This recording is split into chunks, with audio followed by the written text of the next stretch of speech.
जी हां दोस्तों, दिल्ली में मीटिंग करते रह गए मोदी और शाह। उधर नीतीश ने फेर दिया बीजेपी की हसरतों पर पानी, उतार दिया प्रत्याशी। बहुत स्वागत है आप सभी का। आप देख रहे हैं द राजनीति का विशेष सेगमेंट खबर और विश्लेषण। मैं हूं जब्बार खान। दोस्तों, आखिर ऐसा अचानक नीतीश कुमार ने कौन सा फैसला ले लिया जिसकी धमक और गूंज बिहार से दिल्ली बीजेपी को सुनाई दे रही है? और ये क्यों कहा जा रहा है कि मोदी और शाह बैठक पर बैठक दिल्ली में कर रहे थे, मगर नीतीश ने एक झटके में बीजेपी के सपने तोड़ दिए? क्या है पूरा माजरा, आपको विस्तार से बताते हैं दोस्तों, क्योंकि आखिरकार नीतीश कुमार के बारे में कहा जा रहा कि बिहार में बीजेपी की हसरतों पर पानी फेर ही दिया। 4 सितंबर खत्म होते होते अभी बीजेपी नीतीश को सीटें कम से कम देने पर मंथन ही कर रही थी कि नीतीश ने ऐसा पासा फेंका कि बीजेपी चारों खाने चित। उधर नीतीश तो इधर हिंदुस्तानी अवाम मोर्चा हम से लेकर के लोक जनशक्ति पार्टी तक, यानी कि चिराग और मांझी दोनों ही ज्यादा सीटों की चाहत में मानो बीजेपी के टेटवा पर उंगली दबाए हुए हैं। 220 सीटों की मांग कर जीतन राम मांझी ने सियासी हलचल बढ़ा रखी है। मतलब बीजेपी पर प्रेशर पॉलिटिक्स, प्रेशर टैक्टिक्स ऐसी कि बीजेपी तिलमिला रही है। उधर दूसरी तरफ इंडिया गठबंधन का कुंभा विशाल होता जा रहा है, विस्तार ले रहा है। चिराग के चाचा इंडिया गठबंधन में शामिल हो गए, पशुपति पारस, तो हेमंत सोरेन भी बिहार में इंडिया गठबंधन की ताकत बढ़ा रहे हैं। दोस्तों, सीधे खबर पर आते हैं, नीतीश कुमार ने किया है। दोस्तों, अभी बिहार में सीट शेयरिंग पर मंथन आखिरी दौर तक भी नहीं पहुंचा एनडीए में कि नीतीश ने अकेले एक चाल चली और हिला दिया बीजेपी को। नीतीश ने तो बिना बीजेपी से सलाह मशवरा के एक सीट का ऐलान भी कर दिया, प्रत्याशी भी उतार दिया।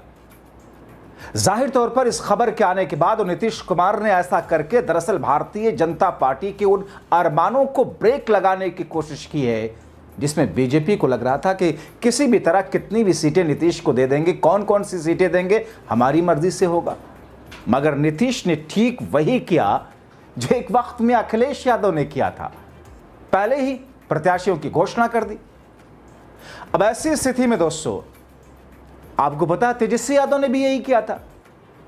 तेजस्वी यादव ने जिस तरीके से आज जहां से पप्पू यादव सांसद हैं, दोस्तों जब लोकसभा चुनाव में पप्पू यादव ने कांग्रेस के साथ में अपनी पार्टी का मर्जर किया तो माना यह गया कि पप्पू यादव को वहां से वो सीट कांग्रेस के खाते में आएगी।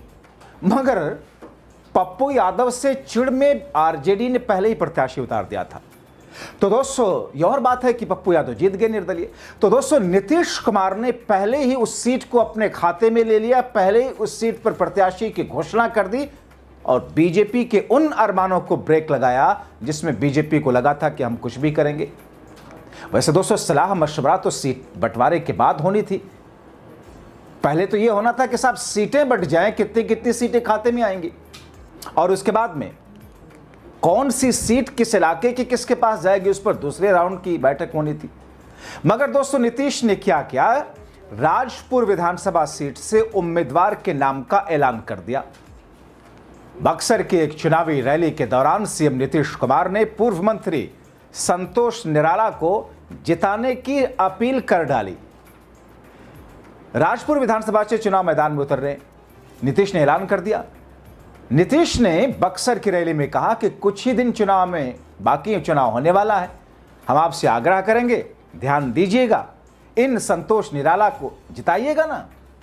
बता दें कि एनडीए में फिलहाल सीट शेयरिंग की औपचारिक ऐलान तो घोषणा तो छोड़िए, फाइनल बैठक तक नहीं हुई है। अब ऐसे में नीतीश कुमार ने जो कुछ किया है और अपने प्रत्याशी का ऐलान करते हुए उसे जिताने के लिए अपील तक कर डाली, उससे एक ओहापोह की स्थिति हो गई। आपको इस सीट के बारे में कुछ जानकारी दे दूं कि बक्सर के राजपुर विधानसभा क्षेत्र पर फिलहाल कांग्रेस का कब्जा है। पिछले चुनाव में कांग्रेस के विश्वनाथ राम ने 67,871 वोट हासिल किए थे। जदयू के संतोष कुमार निराला को 21,204 वोट्स के अंतर से हराया था। बक्सर की सुरक्षित सीट पर बीएसपी का भी दबदबा रहता है। 2000 के चुनाव में यहां बसपा का उम्मीदवार खड़ा किया था मायावती ने और जीत दर्ज की थी।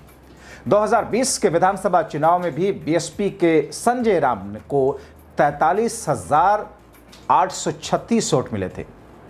अब दोस्तों, संतोष निराला कौन है, इस सीट से 2010-2015 में चुनाव जीत चुके हैं। उन्होंने मंत्री भी उनको बनाया गया था।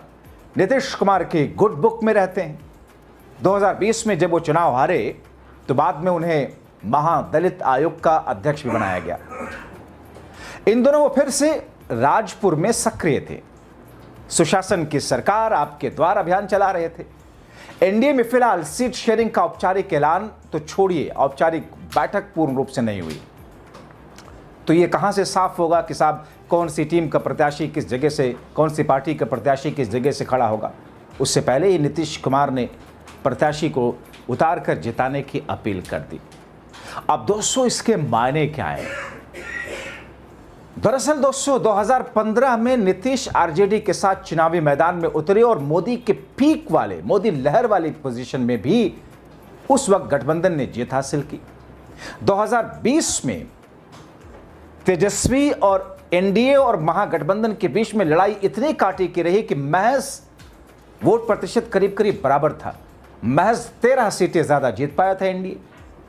और ऐसी स्थिति में अब नीतीश कुमार को दरअसल 43 पर पहुंचाने के बाद बीजेपी ये चाह रही थी, और वो बातें मुख्यमंत्री बनाने न बनाने की तो एक अलग छोड़ दीजिए, नीतीश कुमार को 43 से 33 पर ढकेलना चाह रही थी। ये भारतीय जनता पार्टी के लिए जो वहां की राजनीति को नजदीक से देखते और कवर करते हैं उनके निगाह में, ताकि उससे उधर घटकर इधर इजाफा हो।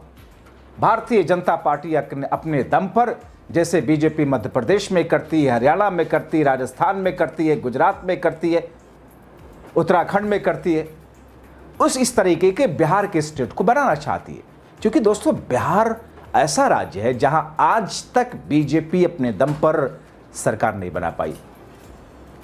तो ऐसी स्थिति में इस वक्त खबरें चल रही होंगी, मैंने भी आपको एक शो में दिखाया था कि शायद 102 सीटें बीजेपी नीतीश की घटाकर 115 से कर रही है। मगर दोस्तों अब जो खबरें मुझे लग रही हैं उसमें यह कि नीतीश को 90 सीटों के आसपास बीजेपी देने की बात कर रही है। जाहिर तौर पर 25 सीटें नीतीश के कोटे की काटना बीजेपी की तरफ से, और वो बीजेपी जिससे कहीं ज्यादा जमीन पर पकड़ जेडीयू की है बिहार में, जाहिर तौर पर यह नीतीश के गले नहीं उतरेगा। और इसीलिए नीतीश ने ऐसा झटका दिया बीजेपी को कि साहब अब सोचने लग जाए कि अब वैसा अगर करेंगे तो नीतीश बड़ा झटका देंगे। नीतीश के बारे में लालू कहते थे और बहुत सारे राजनेता, खाटी राजनीतिज्ञ तो है, उनके पेट में दांत है। क्या कहते हैं, क्या करते हैं, क्या सोचते हैं, क्या फैसला लेंगे, कोई नहीं जानता। तो दोस्तों एक तरफ नीतीश कुमार ने ऐसा किया, दूसरी तरफ जीतन राम मांझी ने भी सांसें अटका रखी है।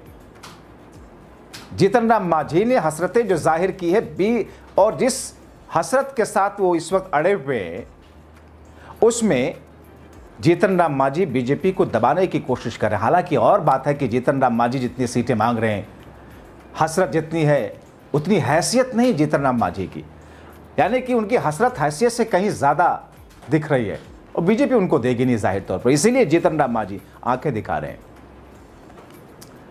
अब दोस्तों जीतन राम मांझी एनडीए में इस वक्त 20 सीटें मांग रहे हैं। 2020 में 4 सीटें मिली थी, उनका वोट प्रतिशत 1% भी नहीं था, 0.9% था। 20 में गठबंधन में सिर्फ 7 सीटें मिली थी। हालांकि उनका परफॉर्मेंस बहुत अच्छा रहा था और इसमें उन्हें 4 सीटों पर जीत दर्ज की थी। जीतन राम मांझी का स्ट्रॉन्ग होल्ड मगध का इलाका है। मांझी के हिस्से पिछली बार 22 सीटें मगध इलाके की थी, लेकिन इस बार जीतन राम मांझी मगध से बाहर भी अपने पैर पसारने की कोशिश कर रहे हैं। ज्यादा से ज्यादा सीटों पर लड़ करके वोट शेयर असल में बढ़ाना चाहते हैं ताकि उनकी पार्टी को दर्जा मिल जाए, राज्य का दर्जा। और इस बार ऐसा बिल्कुल होने वाला नहीं उनके साथ। मांझी ने पहले चिराग पासवान, उनसे पहले लगातार ज्यादा सीटों की मांग कर रहे। उपेंद्र कुशवाहा भी सीटों को लेकर समझौते के मूड में नहीं है। तो एक कशमकश ये है एनडीए में जीतन राम मांझी और चिराग पासवान ने जो चारों तरफ से एक दबाव डाल रखा, और इसमें नीतीश कुमार का यह फैसला जाहिर तौर पर मोदी और शाह के लिए गले से उतरने वाला नहीं होगा। और इधर दोस्तों तेजस्वी राहुल गांधी की विपक्षी इंडिया गठबंधन का कुनबा और बड़ा हो गया इसी बीच में। 4 सितंबर को तेजस्वी के आवास पर जो बैठक रही उसमें यह फैसला हुआ कि चिराग पासवान के चाचा को शामिल कर लिया जाए। पशुपति पारस याद है ना आपको? रामविलास पासवान के देहांत के बाद में भारतीय जनता पार्टी ने कैसे एलजेपी को तोड़ा था। चिराग पासवान उनके चाचा के बीच में दूरियां बढ़वा करके, और 6 में से 5 सांसद चिराग को अकेला छुड़वा दिया गया। बाकी 5 सांसद लेकर के चिराग पासवान के चाचा के साथ बीजेपी अपने पास चली गई, केंद्र में उन्हें मंत्री बना दिया था। और उसके बाद देखिए वही केस चिराग पासवान के चाचा के साथ दोहरा दिया। चुनाव में एक भी सीट नहीं दिया 5 सीटें चिराग को, पशुपति पारस को साइडलाइन कर दिया और चिराग पासवान अच्छे स्ट्राइक से 5 सीटों पे जीते। मगर अब चिराग के चाचा पशुपति पारस इंडिया खेमे में, जाहिर तौर पर इसका असर तो पड़ेगा, कितना पड़ेगा देखना होगा। दूसरी तरफ हेमंत सोरेन, जिनको बीजेपी ने ईडी के जरिए गिरफ्तार करवा दिया था चुनाव में, विधानसभा के वक्त में, उससे पहले, मगर जब वो चुनाव जीत करके आए, जब उनको जमानत मिली, आए बाहर, चुनाव जीते, वो भी बिहार में चुनाव लड़ेंगे। अब ऐसे में महागठबंधन के साथ झारखंड मुक्ति मोर्चा चुनाव लड़ रहा है। पशुपति पारस के साथ सूरजभान सिंह सहित कई बड़े नेता शामिल हैं। ऐसे में पशुपति गुट के इंडिया गठबंधन में शामिल होने से चिराग पासवान की एलजेपी के वोट बैंक में बिखराव होगा। और चिराग के वोट बैंक में बिखराव का मतलब एनडीए के वोट बैंक में बिखराव, और दूसरी तरफ जुड़ने का मतलब कि इंडिया गठबंधन का और मजबूत होना। अब तेजस्वी के साथ उनके आवास पर इंडिया गठबंधन की बैठक के बाद कांग्रेस के प्रदेश अध्यक्ष राजेश क्या कहते हैं?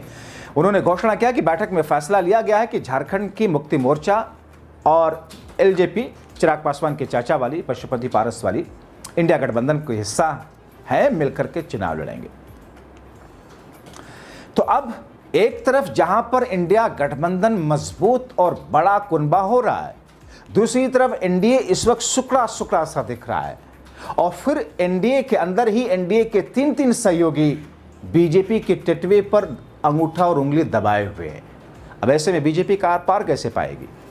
इसीलिए मैंने लिखा कि इधर दिल्ली में मोदी और शाह करते रह गए बैठक, उधर नीतीश ने बिहार में कर दिया खेला।